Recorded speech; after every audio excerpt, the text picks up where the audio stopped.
versículos 7 al 9. La ley del Señor es perfecta, infunde nuevo aliento. El mandato del Señor es digno de confianza, da sabiduría al sencillo. Los preceptos del Señor son rectos, traen alegría al corazón. El mandamiento del Señor es claro, da luz a los ojos. El temor del Señor es puro, permanece para siempre. Las sentencias del Señor son verdaderas, todas ellas son justas.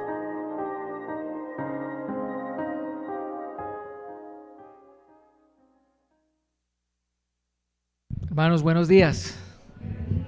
¿Cómo están? Qué bueno estar con ustedes, acompañándolos nuevamente. Un saludo de nuestra iglesia en El Poblado, donde tengo la fortuna y el honor de pastorear. Sean ustedes muy bendecidos esta mañana. Quisiera comenzar haciéndote algunas preguntas que puedes responder con la persona que está al lado o allí mentalmente. ¿A dónde te es permitido entrar? ¿Dónde eres bienvenido?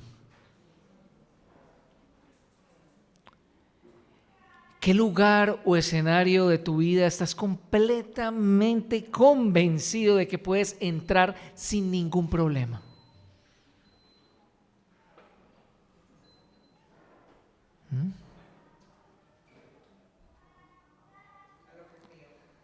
Lo que es tuyo, casa, tu habitación.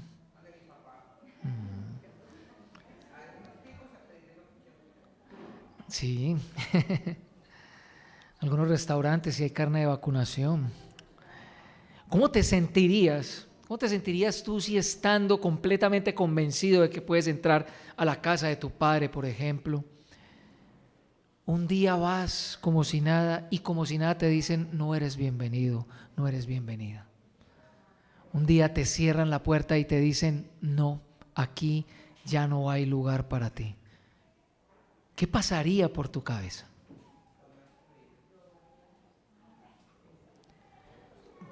Quedaría uno triste, muy devastado, con muchas preguntas, cuestionado. ¿Qué les hice? ¿Verdad? ¿Qué pasó? Hay una canción de nuestro querido hermano Santiago Benavides, que ya es muy reconocido en Latinoamérica, el hombre, que quizás es la canción por la que se empezó a hacer famoso, La Visa. ¿Se acuerda de la canción La Visa? La Visa es una canción, es una historia basada en hechos reales que cuenta cómo a Santiago, una vez iniciando su carrera, le negaron la visa de entrada a los Estados Unidos. Él tenía un plan, los llamaron para una pequeña gira en 2 estados, todos los gastos estaban pagos de la gira, los viáticos, todo. Y él llena todos los formularios, se asesora muy bien, dice que dice la verdad, es un tipo honesto, no tiene intenciones de quedarse en Estados Unidos, el sueño americano no lo desvela y él va tranquilo. Dice, pues me invitaron a bendecir a otra gente, eso quiere decir que soy hijo de Dios y Dios me quiere bendecir y me quiere llevar allá. Y va a la embajada y en la embajada el cónsul le dice, su visa le ha sido negada. Por favor, retírese de mi embajada. Usted no cumple los requisitos para entrar a los Estados Unidos de América. Y el resto de la canción, Santiago se la pasa tratando de responder a la pregunta, ¿cuáles requisitos? ¿Por qué? ¿Por qué no me dijeron nada? ¿Por qué? Porque realmente si a ustedes les ha pasado, a este servidor le ha pasado, uno queda como que qué extraña sensación, no te dicen ni siquiera nada, ni siquiera te dicen que le vaya muy bien, pero nada, y queda uno en una sensación de rechazo.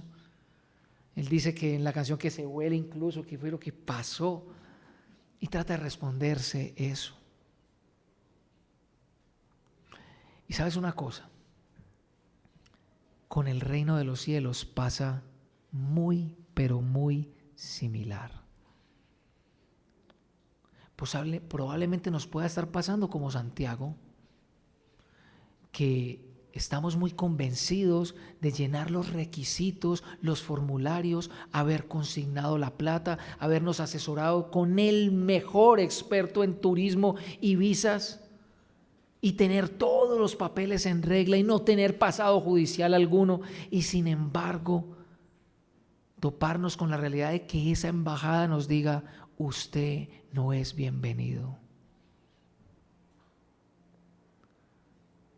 ¿Qué razón tendría el Señor Dios de los cielos para dejarnos entrar en su reino? ¿Por qué razón lo haría? ¿Qué es lo que realmente garantiza tu entrada allí? ¿Se puede estar completamente seguro de ello?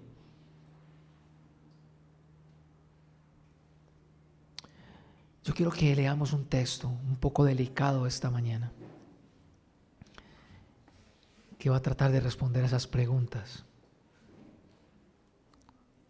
Porque un grupo de personas en los tiempos de Jesús estaba muy segura de eso también, y se encontraron con una respuesta diametralmente opuesta a lo que pensaban.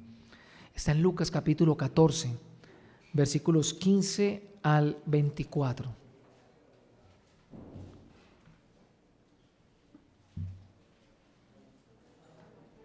Lucas 14, versículos 15 al 24.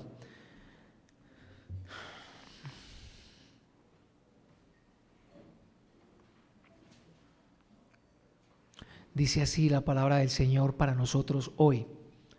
Al oír esto, uno de los que estaban sentados a la mesa con Jesús le dijo: dichoso el que coma en el banquete del reino de Dios. Jesús le contestó: cierto hombre preparó un gran banquete e invitó a muchas personas. A la hora del banquete mandó a su siervo a decirles a los invitados: vengan, porque ya todo está listo. Pero todos, sin excepción, comenzaron a disculparse. El primero le dijo: acabo de comprar un terreno y tengo que ir a verlo. Te ruego que me disculpes. Otro adujo: acabo de comprar 5 yuntas de bueyes y voy a probarlas. Te ruego que me disculpes. Otro alegó: acabo de casarme y por eso no puedo ir. El siervo regresó y le informó de esto a su señor.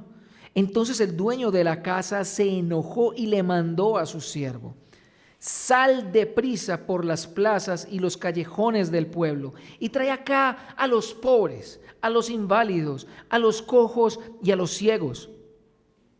Señor, le dijo luego el siervo, ya hice lo que usted me mandó, pero todavía hay lugar. Entonces el Señor le respondió: ve por los caminos y las veredas y oblígalos a entrar para que se llene mi casa. Les digo que ninguno de aquellos invitados disfrutará de mi banquete. ¿Qué les parece si oramos? Padre, queremos darte gracias por tu palabra esta mañana, porque como cantábamos ahora, ella nos sostiene. Tú sostienes todas las cosas por el poder de tu palabra, pero por ella también tu iglesia es amonestada, es confrontada, es animada, es consolada. Y grande recompensa hay en quien la obedece. Por lo tanto, te pedimos, Señor, que al ser expresada y hablada tu voluntad, nosotros nos unamos a ella. Danos la gracia para ello. Y que ella discierna nuestro corazón, y la gracia que necesitamos para unirnos a ti nos sea dada por tu inmenso poder. En el nombre de Cristo Jesús. Amén. Este relato hace parte de una escena mucho más amplia. Una escena que empieza en el versículo 1 de este capítulo 14 y termina justamente en lo que acabamos de leer. Es una escena que trata de Jesús un sábado, día de reposo, un día de culto en el pueblo de Israel. Es invitado a comer el pan, a disfrutar de un banquete en casa de un prominente fariseo, dice un notable de los fariseos. Esto quiere decir que este fariseo es quizá miembro de el concilio religioso de Israel, o sea, el Sanedrín. Ellos se encargaban de regular la vida religiosa de Israel y mandar a juicio a aquellos que no estuvieran acorde con la vida de Israel, que era una vida centrada en la Torá. Si tenían que ejercer algún juicio, pues obviamente pedían permiso a las autoridades romanas para llevar a cabo, en caso de que fuera una pena capital. Es muy parecido a lo que pasó con Jesús. Entonces, allí está Jesús en esa mesa. Ese banquete es un banquete de la alta alcurnia de Israel. Allí están todas las personas prominentes de la nación. Entonces hay miembros del Sanedrín, probablemente haya sacerdotes, miembros del partido de los saduceos. También había, si lo notan allí, que habían escribas o intérpretes de la ley, que como su nombre lo indica, eran aquellos que se encargaban de interpretar lo más adecuadamente la ley conforme a tradiciones de maestros y escribían códigos de interpretación que le decían al pueblo cómo llevar a cabo y cómo cumplir un mandamiento, ¿verdad? Eso era.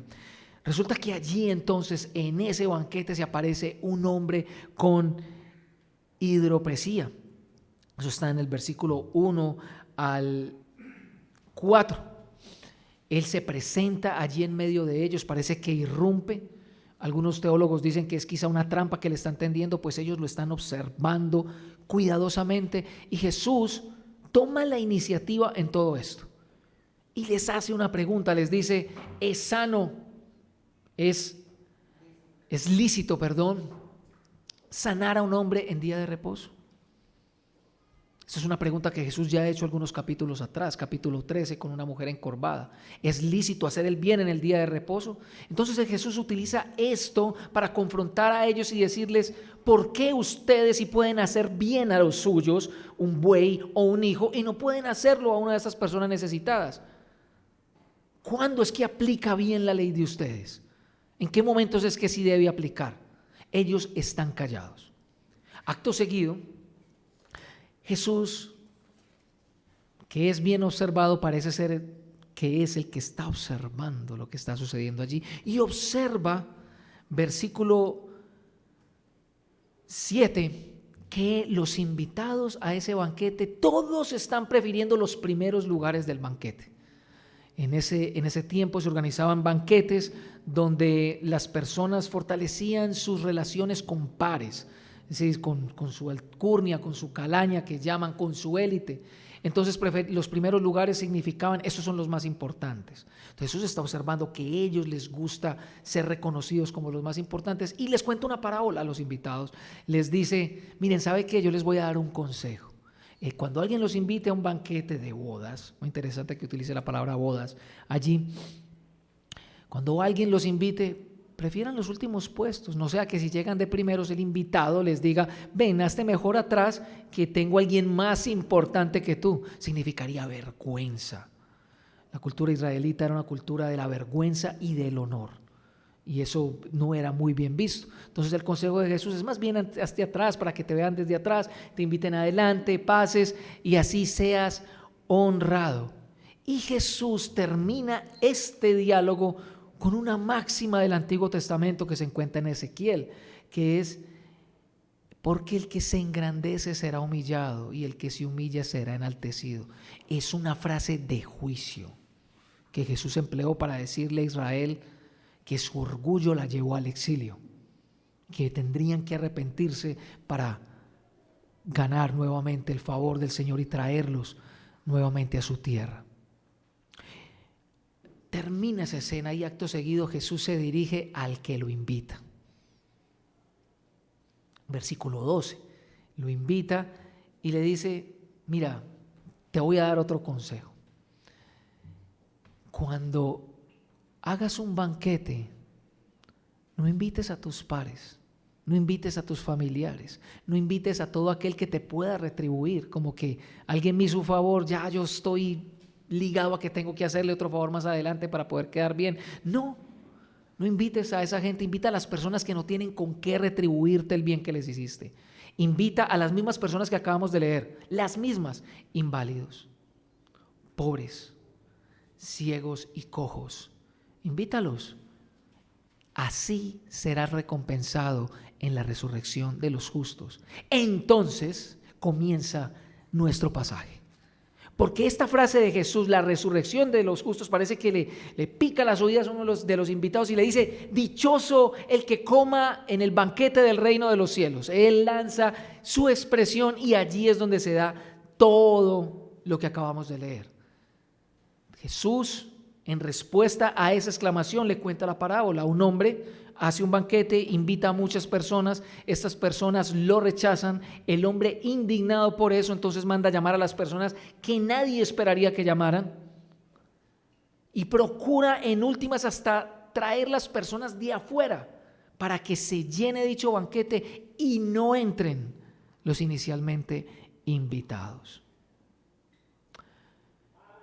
Lucas parece tener un propósito claro con esto.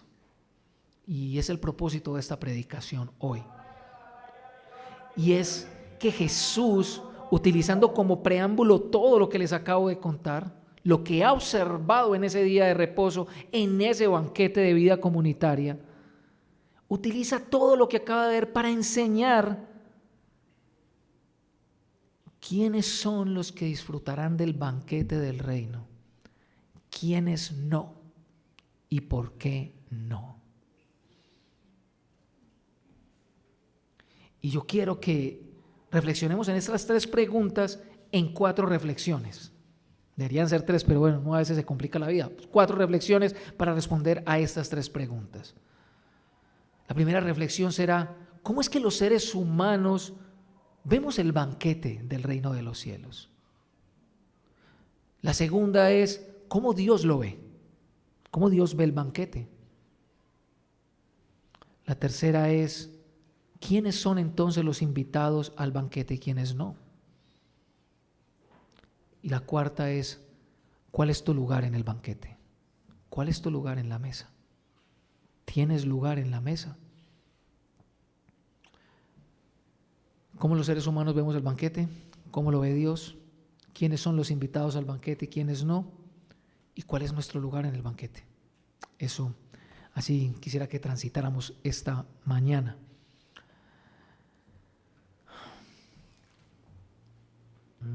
Se me perdió, ¿sí bien? Todo comienza, versículo 15, con este fariseo que al escuchar la palabra de Jesús dice: dichoso el que coma en el banquete del reino de Dios, o que coma pan en el reino de Dios. Casi que con completa certeza podemos decir que este fariseo es parte del grupo prominente dentro de los fariseos. Él está allí, pues compartir la mesa en ese tiempo tenía que ver con fortalecer las relaciones entre los pares, como se los acabé de comentar. Entonces probablemente la cena se haga para ellos afirmarse entre sí mismos y reconocerte: eres de los míos, yo soy de los tuyos, bien, estamos en el mismo partido. Y en algunos salmos se habla de la relación que Dios tiene con el pueblo de Israel como una relación de mesa y de comida. Uno de los salmos dice, creo que es David, dice que estando en la presencia de Dios su alma quedará satisfecha como de un suculento banquete. El Salmo 23 dice que el Señor adereza mesa delante de nuestros angustiadores. Otro salmo también dice en manera muy de anfitrión, invitando a comida: vengan y prueben lo bueno que es Dios, expresando que hay una comunión íntima con Dios y deliciosa y de disfrute.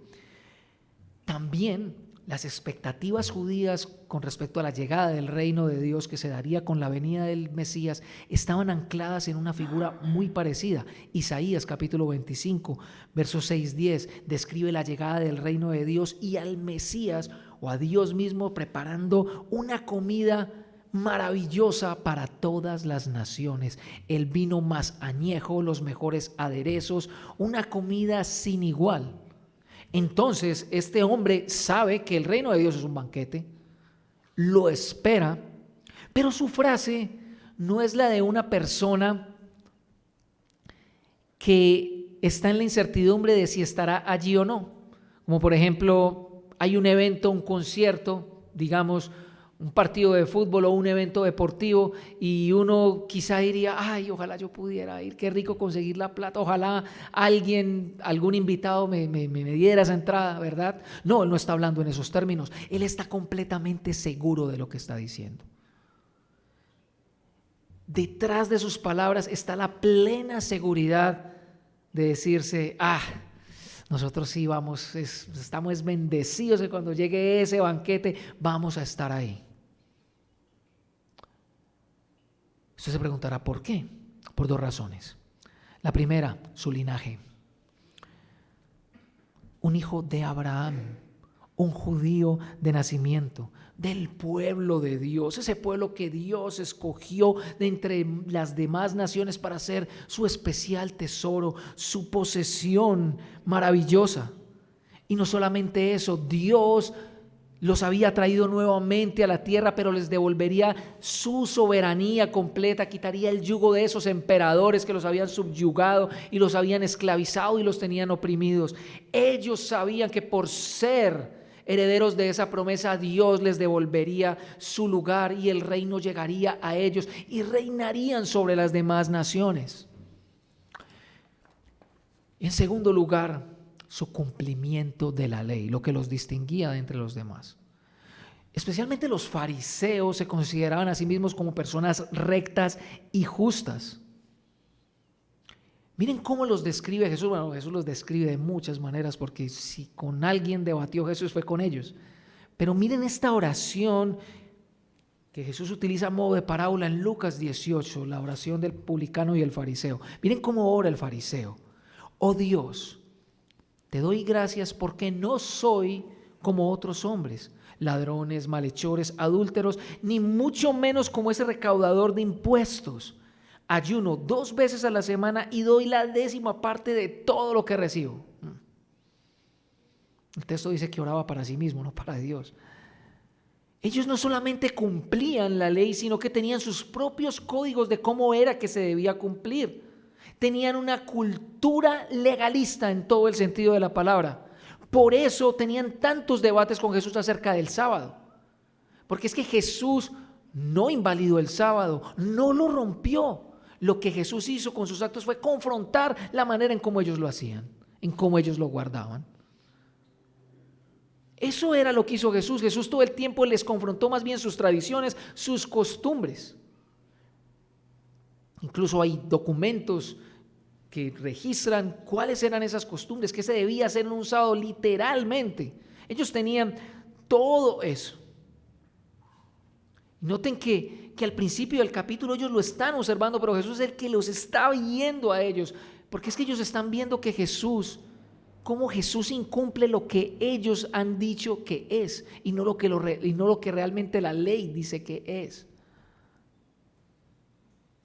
Y quizá no podían entender por qué desde Juan, desde los profetas de hecho, pero en este caso Juan el Bautista y Jesús los llamaban al arrepentimiento una y otra vez.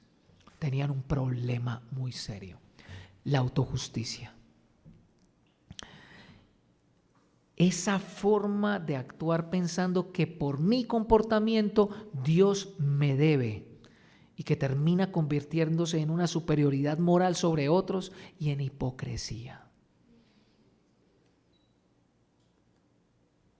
Construimos una cantidad de estándares de vida que nos permiten mostrarnos mejores ante otros. Piensa, por ejemplo, si eres una persona muy ordenada, ¿cuál es tu primera actitud contra alguien que es desordenado? No es solamente que es desordenado, sino que no es tan bueno como tú. Piensa en si eres una persona que conduce muy bien la calle al ver una persona que no conduce tan bien. No solamente que conduce mal, sino que no es tan buena como tú. Construyes tu propia justicia para demostrar de alguna otra manera que no eres tan malo en el fondo. Esa es la vida religiosa, una vida de comparación, pero a la vez una vida de hipocresía. ¿Cómo? Hablemos un poquito de la hipocresía. Fingir, porque hipocresía realmente es actuar, fingir, ponernos máscaras de piedad, máscaras de Dios te bendiga, máscaras de un versículo, máscaras de canciones, máscaras de todo tipo de vida religiosa que esconde lo que yo realmente soy. Pablo en Filipenses capítulo 3 dice, como para dar sustento a esta forma de vida religiosa de los judíos, dice, ¿quieren que chicaneemos de lo que significa ser una persona muy buena en la carne? Listo, venga, les chicaneo. Yo soy de la tribu de Benjamín. Yo fui circuncidado al 8º día, fariseo de fariseos, en cuanto al celo que exige la ley, perseguidor de la iglesia, en cuanto a la ley misma, perfecto y sin tacha. Los veo y los atiendo, diría Pablo en ese versículo.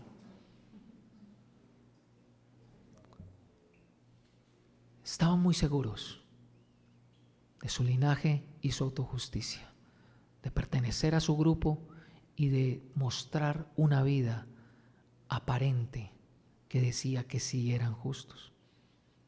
Y es que el hombre es religioso por sí mismo. El hombre tiene una tendencia religiosa, tiene la tendencia a buscar cómo obtener el favor de Dios. Eso es el hombre. De hecho, la idea de religión viene de una palabra latina que dice religare, es como volver a conectar, volver a ligar esa relación con lo divino. Eso que yo tengo que hacer para alcanzar la divinidad. Cuando se trata de contestar a la pregunta de qué se necesita para tener paz con Dios, hagamos el ejercicio esta semana. Pregúntele a una persona cualquiera qué se necesita para estar con Dios y le va a dar una lista de instrucciones.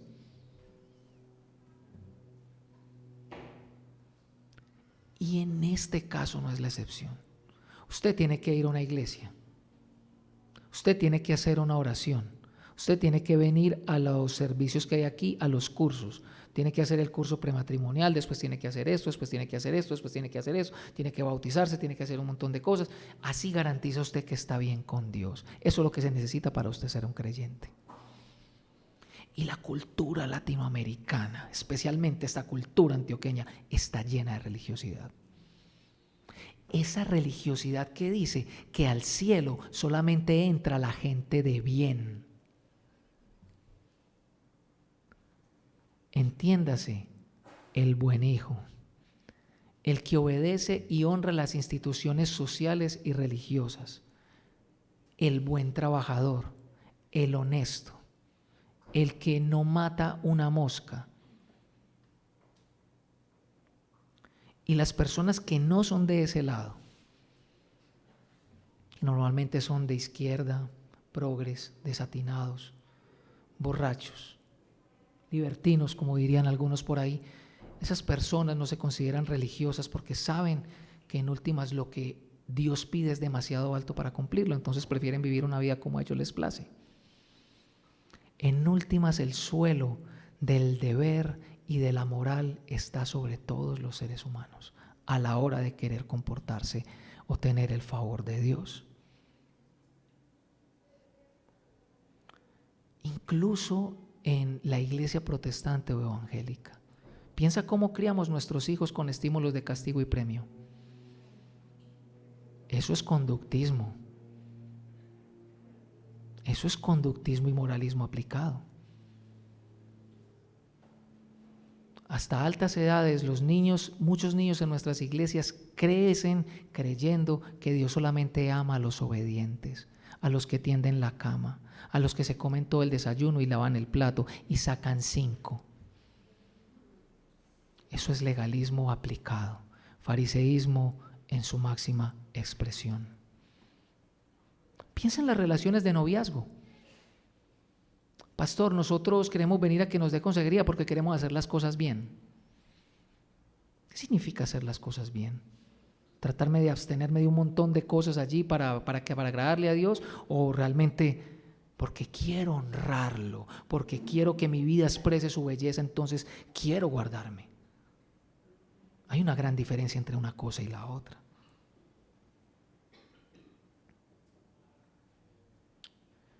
Me temo que mucho ha permeado nuestro pensamiento evangélico esa idea de que al cielo solamente van los buenos. Pero Jesús le contesta a este invitado justo diciéndole que las cosas no son como Él piensa. Y esa es nuestra segunda reflexión. ¿Cómo Dios ve el banquete?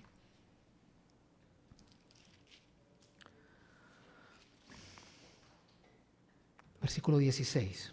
Es muy interesante que Jesús contesta inmediatamente. No hace ninguna introducción como Él la suele hacer. ¿A qué se parece el reino del cielo, de los cielos? ¿O el reino de los cielos se parece a esto? No, inmediatamente lo dice. Esto es un asunto que Jesús quiere tratar inmediatamente, como a buen entendedor, pocas palabras. Y cuenta la parábola. Y hay varios puntos que podemos notar acerca de cómo Dios ve el reino. En primer lugar, versículo 16 dice: el reino sí es un gran banquete. Y dice que para entrar a ese gran banquete solamente se necesita haber sido invitado. Un acto de gracia. Quiero que participes conmigo en esto. Es decir, en este evento basta con que seas un gran amigo o familiar del anfitrión y decir: sí, acepto tu invitación. Todo el gasto del banquete corre por cuenta del anfitrión. No tienes que hacer una vaca, que para la gasolina, que para el mercado, no tienes que hacer nada de eso. Simplemente todo corre por cuenta de Él y tú asistes. Así que, contrario a la mentalidad religiosa, en el Evangelio, el reino de los cielos es una invitación gratuita, no basada en tus actos, sino en aceptar una invitación que Dios te hace. Es una invitación a participar de algo que Él ya hizo. Él ya hizo el banquete, Él lo hizo absolutamente todo. Él te está extendiendo solamente la invitación para que vengas. No tiene que ver con lo que tú tienes que hacer. Si alguien está más interesado en reconectarte con Él, es Dios mismo, nosotros no. En segundo lugar, los invitados inicialmente estaban confirmados. Eso está muy claro. Aquí da la impresión de como que, pensemos en un evento. Laureles es una zona llena de banquetes. Aquí hay muchos banquetes. De hecho, por allá hay uno. Sí, okay, y aquí atrás hay otro y en la esquina hay otro. En una cuadra hay como 3. Pero piensen, por ejemplo, en una invitación a un gran banquete. Piensen en un matrimonio o primeras comuniones a veces, quinceañeros. No sé, en fin. Cuando uno hace una invitación a un banquete, uno pone específicamente en la tarjeta que confirmen. ¿Por qué? ¿Por qué uno pide confirmación? Por costos. Es generalmente con eso. Si uno tiene otros invitados, entonces llena ahí. Pero si no tiene otros invitados, me ahorré un plato. Sí, claro está, tienen que confirmar. Pero no sucede así en la cultura del Próximo Oriente. No sucede así. La confirmación inicial se daba en la primera invitación. De hecho, solamente había una invitación. El texto parece decir que hay 2. No son 2 invitaciones, la verdad. Es una invitación.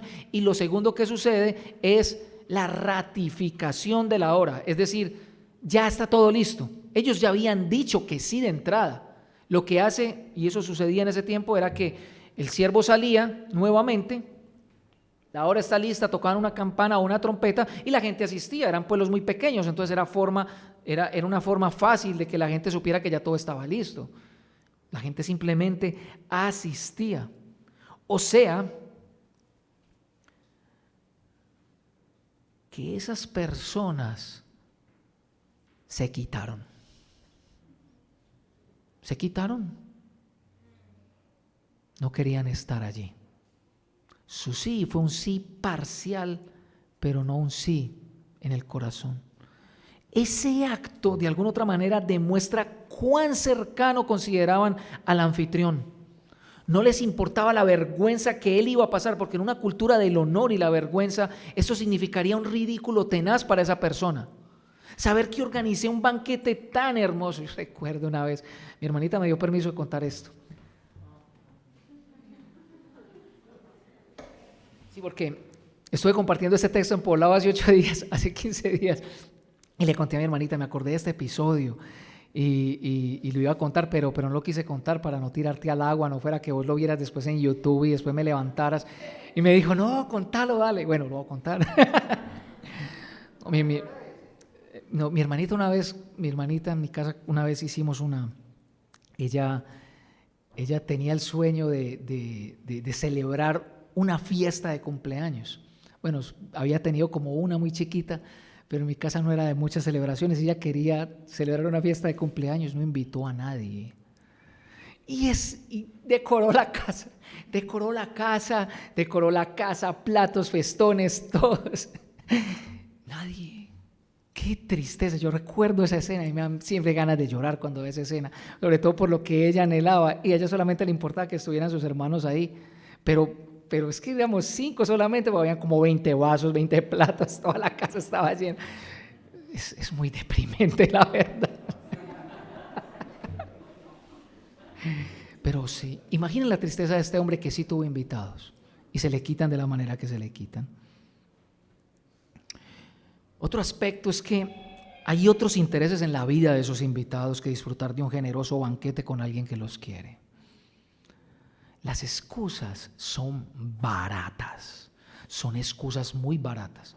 Usted no compraría un carro así porque sí, sin ir a verlo, si es de segunda pues, sin ir a verlo, sin pasarlo por Seriauto, llevárselo a su mecánico de confianza para que lo mire. Usted no lo compraría así. Eso sería como tirar un tiro al aire.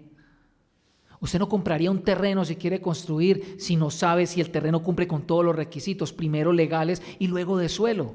Esto es ridículo lo que ellos le están diciendo. ¿Cómo así que compré algo y tengo que ir a verlo? Es ridículo. Incluso es ridículo lo de la boda. Usted dice, ¿pero por qué? Si es una boda. No, señor, porque es que las bodas se programaban con 1 año de anticipación. Es decir, si a mí me hacen una invitación y yo sé que me voy a casar, de entrada digo que no. Es una excusa de las más baratas.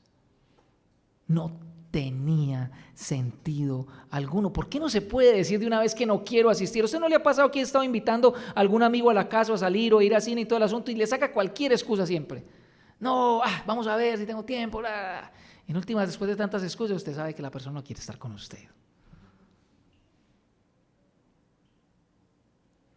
Es claro para ese hombre que está hablando con Jesús, de que él está hablando de que Dios a su reino invitó personas inicialmente, que eran su pueblo, el pueblo de Israel, y que ellos han rechazado tajantemente esa invitación. Ellos han preferido otros asuntos que no tienen mayor sentido a la hora de disfrutar con aquel que los salvó en el pasado. Sus actos demuestran el poco interés que tienen en el anfitrión del reino de Dios. Dios los ha llamado constantemente a que participen arrepintiéndose. De hecho, el capítulo 13, miren cómo termina el capítulo 13, verso 34, con un lamento de Jesús, diciendo: Jerusalén, Jerusalén, que matas a los profetas y apedreas a los que te envían. ¿Cuántas veces quise reunir a tus hijos como reúne la gallina a sus pollitos debajo de sus alas? Pero no quisiste. No quisieron estar con Él.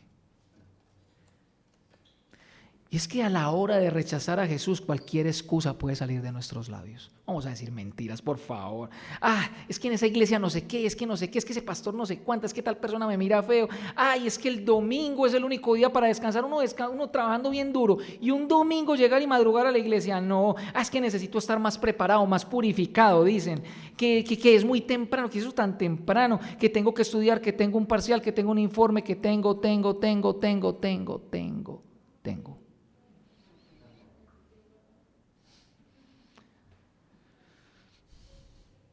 Así que el reino venidero de Dios sí es un banquete al que los invitados iniciales han rechazado.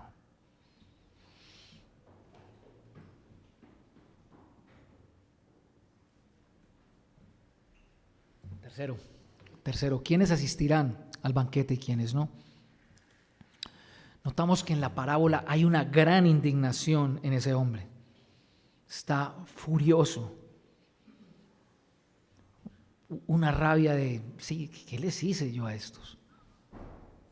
Pero él decide que la fiesta se va a llevar a cabo. Rompe los paradigmas sociales y envía a su siervo por aquellos marginados que no tienen ni siquiera la capacidad de valerse por sí mismos para estar allí. Son pobres, son ciegos, son inválidos, son cojos, no tienen un déficit completo en sus vidas. Pero Él quiere llenar su casa, y estos pobres no solamente dejan espacio, entonces Él quiere llenar su casa y va a las afueras, a las veredas y a los caminos, a traer a los que quizá no son de su pueblo ni comparten las mismas costumbres, y los trae nuevamente allí. Y esa es una clara alusión a los perdidos de la casa de Israel por los que va Jesús, como ese hombre hidrópico, como esa mujer encorvada, como la mujer del flujo de sangre, como todas aquellas personas recaudadores de impuestos, pecadores, prostitutas, con el déficit moral mayor para participar del banquete. Por pura gracia, ellos van a llenar ese banquete. Y el punto claro es que el dueño de la casa, como lo llaman aquí, no gozará de su banquete con aquellos que lo rechazaron, y serán otros que también reciben una invitación de gracia, no es que sean merecedores de él, los que gozarán de él. Mateo es mucho más fuerte en esta parábola que Lucas. Mateo añade detalles, dice: por tanto, les será quitado el reino a los hijos de este y se les será entregado a otra nación. Y miren cómo termina Jesús la historia. Parece que Jesús se pone en el lugar del anfitrión, porque Jesús dice: por eso les digo. Si fuera la historia allí en ese momento, quienes están hablando es el Señor y el siervo. Le hubiera dicho: por eso te digo, pero le dice: por eso les digo. Jesús está diciendo: yo soy el anfitrión y ustedes no se van a sentar ahí.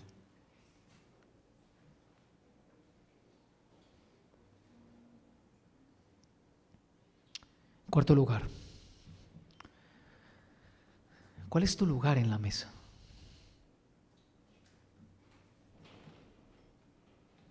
Ya hemos visto que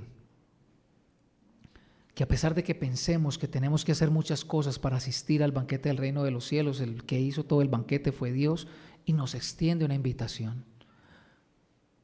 Ni los invitados inicialmente merecían estar allí, salvo que Dios los salvó, no por ellos mismos, sino por Él. Y estos segundos, que no son tan segundos, también entramos a Él por gracia. ¿Cuál es nuestro lugar entonces?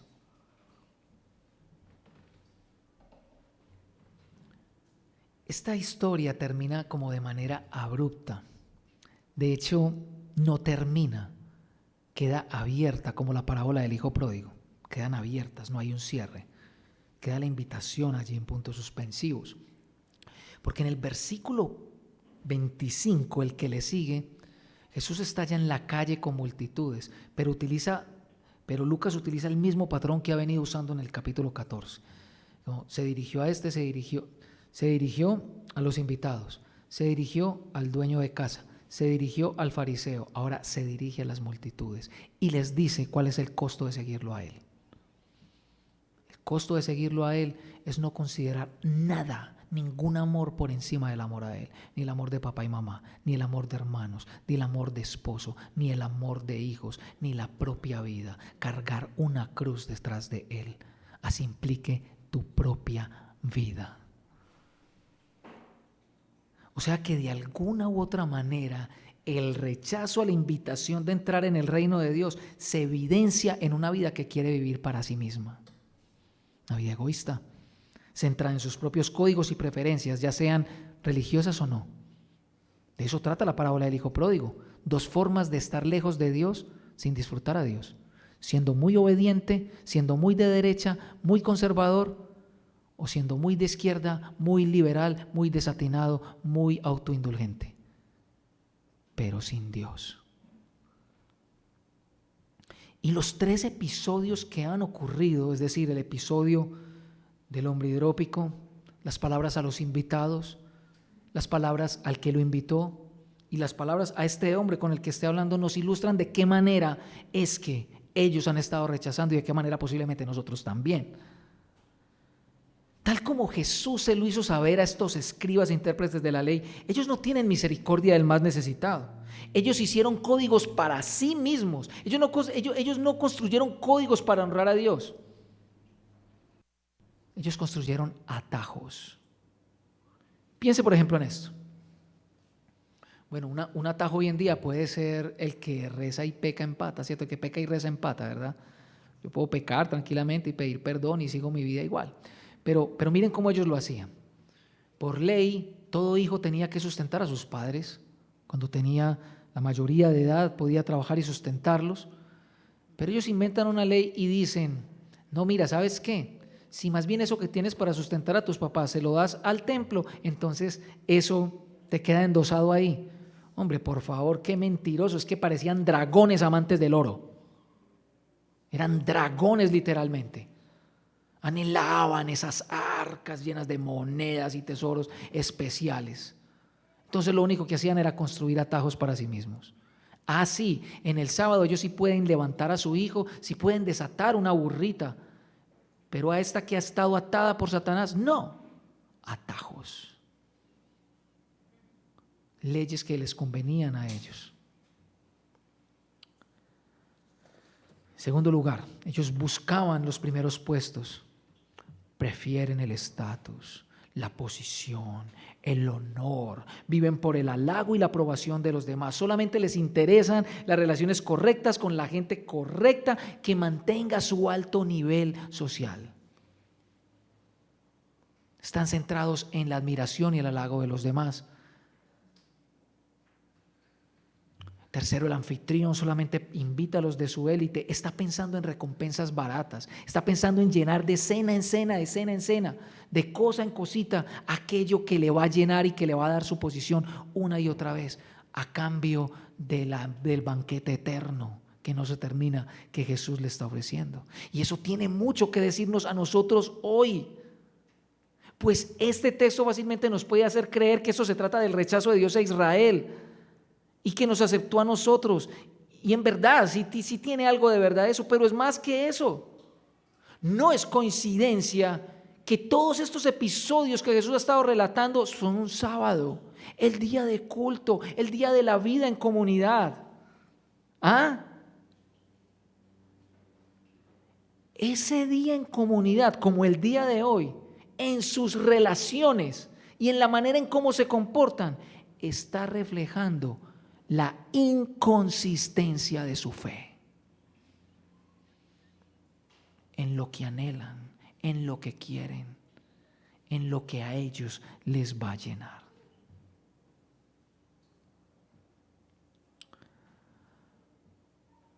Cuando prediqué este texto por primera vez, una chica que hemos estado acompañando en el poblado, está pronta a bautizarse, decía: Fede, pero tú dices que la salvación es por gracia y que no tenemos que hacer absolutamente nada. Pero entonces este texto, ¿por qué parece estar pidiendo que tenemos que hacer algo? Explícame. Voy a darle una ilustración del fútbol y me perdonan los que no les gusta el fútbol. Pero no he conocido un hincha de Medellín que salga a la calle con una camiseta del Nacional. Me parece excelente porque no sería congruente ni consistente.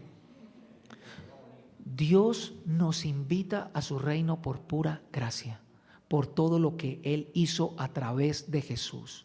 No es un asunto de simplemente portarme bien, es aceptar a Jesús en mi vida. Es decir, este hombre hizo todo lo que yo no era capaz de hacer para acercarme a Dios, pero este hombre tomó mi lugar, el lugar que yo sí merecía, el castigo que yo sí merecía, lo tomó. Yo abrazo esa obra porque Él me amó y Él me otorga su justicia. Pero a partir de ahora es mi propia vida, mi propio caminar, mis prioridades, lo que me mueve a hacer lo que hago, que demuestra si voy a ese banquete o no. Mateo también. ¿Usted no le ha pasado que a veces ha tenido un texto de la Biblia que nunca se ha logrado responder? Bueno, a mí me pasó esta semana. Mateo en esta misma parábola me dejó una respuesta. Mateo dice que cuando estos hombres son invitados al banquete, el dueño pasa por el banquete y ve uno que no está bien vestido. ¿Tú por qué estás así de mal vestido? Sáquenlo de aquí, que no está bien vestido. Para ir al banquete hay que decir sí, hay que estar vestido para el banquete. ¿Cómo así que estar vestido para el banquete? La misericordia que tengo ante aquellos que no piensan como yo o que no tienen la misma fe. Lo dispuesto que estoy a renunciar a mi reputación para que la reputación de Dios sea más alta. Lo dispuesto que estoy en aceptar a aquellos en los que normalmente nadie piensa.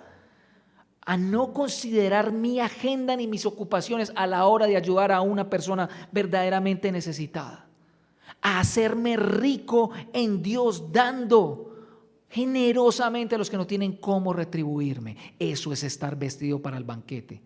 Como se espera de un hincha de Medellín que tenga la camiseta de Medellín, se espera que un cristiano nacido de nuevo viva como una criatura nueva.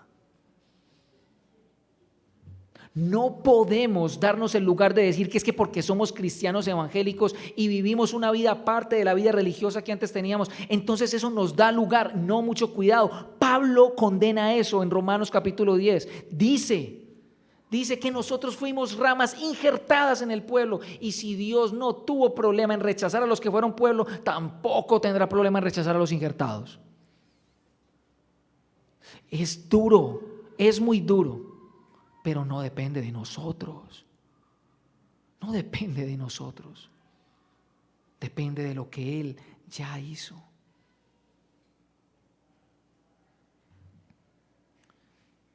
Nosotros tenemos una diferencia con esos hombres. Ellos estaban bajo la ley en ese momento. Una ley que les exigía vivir para Dios. Y demostraron con sus códigos y con su vida hipócrita que no podían. Nosotros no, nosotros estamos en Cristo.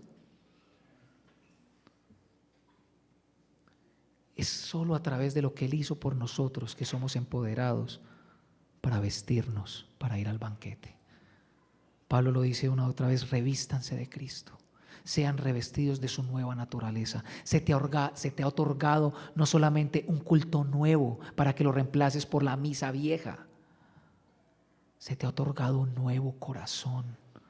Un corazón para amar lo que Dios ama, un corazón para odiar y aborrecer lo que Dios aborrece, un corazón para deleitarse en Dios, para disfrutar, para pensar en aquellos en los que nadie piensa, un corazón para luchar contra el pecado, un corazón que quiere honrarlo, no porque así va a obtener su favor, sino porque Él me alcanzó a mí. Si yo era uno de esos pobres, si yo era uno de esos lisiados, a mí me cogieron obligadamente y me metieron en ese camión y estoy en este banquete vestido, porque yo no puedo decir que hice nada por estar allí. Ahora lo que más quiero es honrarlo en mi pureza relacional, en mi vida de trabajo como jefe, preocupándome como un pastor por los suyos, velando que tengan el sueldo debido, velando que se relacionen bien, como un papá que les da gracia a sus hijos, no que les enseña conductismo, sino que les enseñan cuán desobedientes son para necesitar un poderoso Salvador. No como un cónyuge machista y tirano, sino como uno que servicialmente, como Cristo lo hizo por él, se sacrifica por ella, busca su bienestar máximo. No le importa pararse del sofá aunque esté lleno de pereza y queriendo ver el partido de fútbol, sino que se levanta, lava los platos, barre, trapea, cuida a los niños. ¿Por qué no? Si fue lo que Cristo hizo por ti. Una esposa que no se prefiere a sí misma, sino que deja de ver ese príncipe azul o ese rey que anhela, pone por allá en el trasto de la basura su cantaleta y se pone de rodillas anhelando que él conozca más a Cristo, honrándole y atendiéndole si es necesario. ¿Te das cuenta cómo cambia la dinámica del reino de Dios en nuestra vida? Solo sucede porque Él ya lo hizo por ti, de otra manera no. Este no es un texto para cantar gracia sublime es. Este es un texto para decirle al Señor que su reino venga a nuestras vidas constantemente. Ven y reina en mi pensar, reina en estos ojos que se desviven mirando otras cosas. Ven y reina en estas manos, reina en estos pies. ven y haz tu voluntad, no la mía. Hazme como tú, Señor, porque tú te hiciste como yo.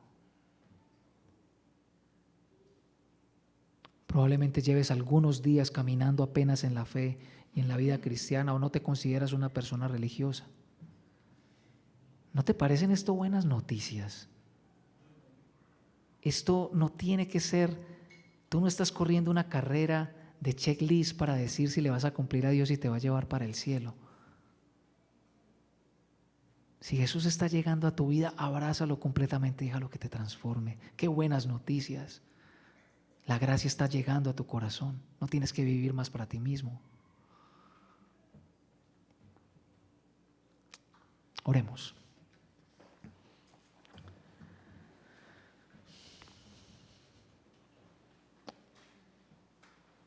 Pasa allí un minuto pensando en esto. Hay muchos que quizá tenemos que agradecer al Señor tan grande privilegio. Y otros que quizá sí necesitamos hacer ajustes de nuestra vida. No porque Dios no nos vaya a salvar o nos vaya a condenar, no, ni más faltaba. Sino porque, como diría Pablo alguna vez, deudores somos a vivir guiados por Él.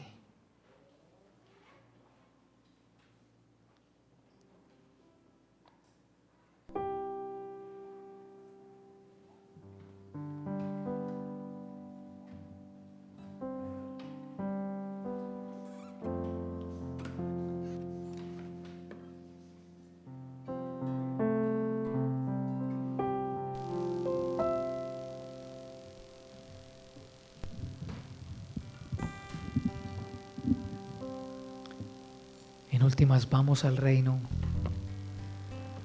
los que nos hemos cambiado, dejando que Cristo nos ponga sus vestidos.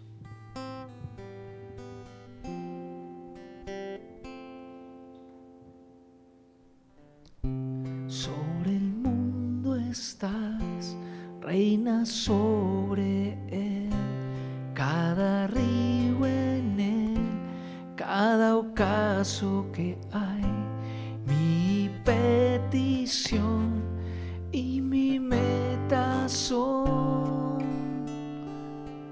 que reines en mí otra vez.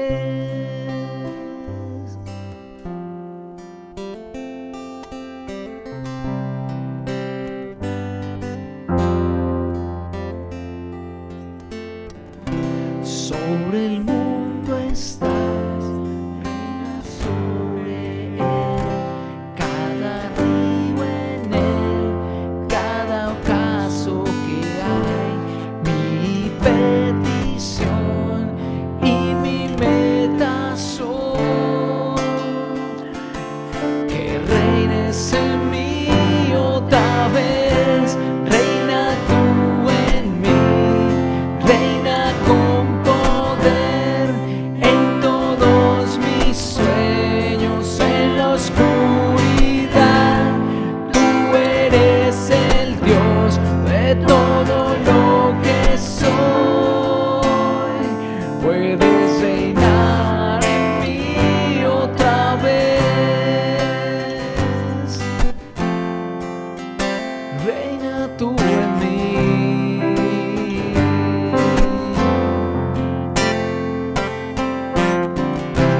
Reina en mi pensar, reina en mi hablar, que refleje yo la belleza que hay en ti. Significas más que cualquier posesión. Puedes reinar en mí otra vez. Reina tú en mí, reina con poder en todos mis sueños, en la oscuridad.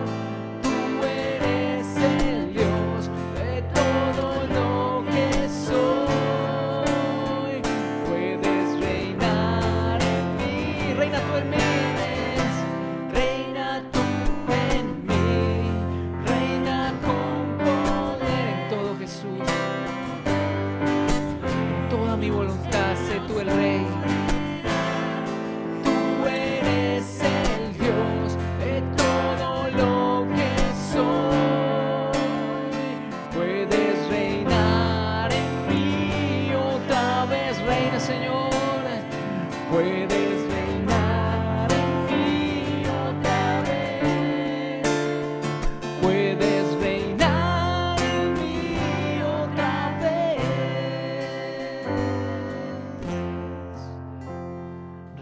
esta iglesia, Señor, reina en este cuerpo, que refleje tu belleza, tu santidad, las buenas obras a las que nos llamaste a cumplir.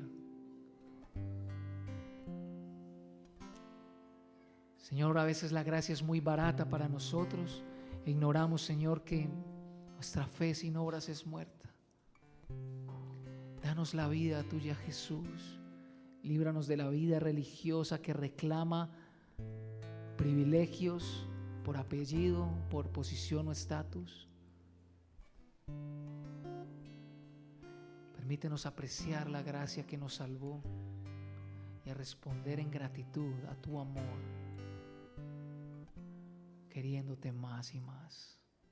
En el nombre de Cristo Jesús. Amén. Amén.